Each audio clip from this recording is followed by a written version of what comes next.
Healthcare law. It's a move Politico says makes Scott, quote, the biggest symbol of grudging Republican acceptance that Obamacare is the law of the land. Scott's opposition to Obamacare was the centerpiece of his 2010 campaign. He spent millions of dollars, in fact, to fight the law. So I bet you're wondering, where have I seen that handsome bald guy before, right? Well, it was here, when I was a leading critic of the Obama health plan. I've been pretty tough on the president, but he asked for it. He thinks more government is always the answer.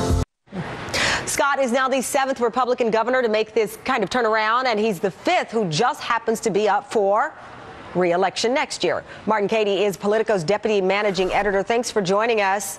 Thank you. So some of the governors on the list: Jan Brewer, Rick Scott, Rick Snyder, Brian Sandoval, Susana Martinez, Jack Dalrymple, and John Kasich, all GOP governors accepting the health care law here. What do we make of what's going on here? Is it all about re-election? Well, it's also about the power of free federal money. As Rick Scott said, he's not going to, he decided not to turn down 100% coverage from the federal government for Medicaid expansion in Florida.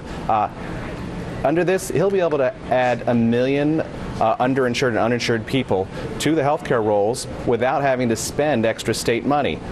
Did he compromise maybe his political principles, what he said in the past? Yes, but he did a flip-flop here, but it's not really a great financial cost to the state of Florida or to any of these other states. It might come at a political cost, which is a whole other discussion. You mentioned some of these Republican governors. They're from not, blue states, like states that aren't quite as conservative as these other states. Sure. If we look elsewhere, like Louisiana, South Carolina, Mississippi, they don't want any part of this because they don't want to have any association with Obamacare. So is there no threat of, I guess, the Tea Party and what exists of it coming after some of these governors who they really believe were the face of this battle that, I mean, you might recall when John Boehner said it was the law after the Supreme Court's decision. Right. He came back and kind of shuffled around his words because there are a great number of more conservative Republicans who still want to fight that battle. Some of them could certainly face a primary threat from the right, from the Tea Party folks, but they're also playing the odds. They realize that they have to look at their own states, especially in Florida, which is one of the largest healthcare markets in the country.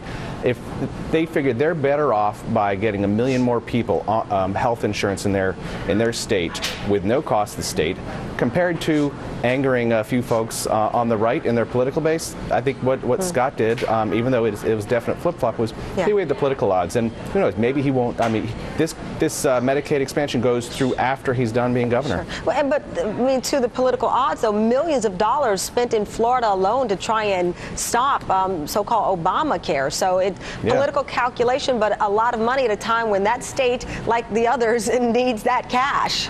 Right, and remember, he's refusing to do the exchanges, which is the other leg of Obamacare. So he's taking the free Medicaid money. He's not setting up the exchanges, which will help carry out the rest, covering the rest of the uninsured. So he's hedging his bets a little bit here. And like I said, governors like Kasich from Ohio and Martinez from New Mexico, they decided that it was a good bet to take on the Medicaid money, at least temporarily, because it'll get more people some form of health insurance. Very interesting development, Martin. Thank you so much for your time. Greatly appreciate it. Good to see you. Are we clear? Right now, live pictures from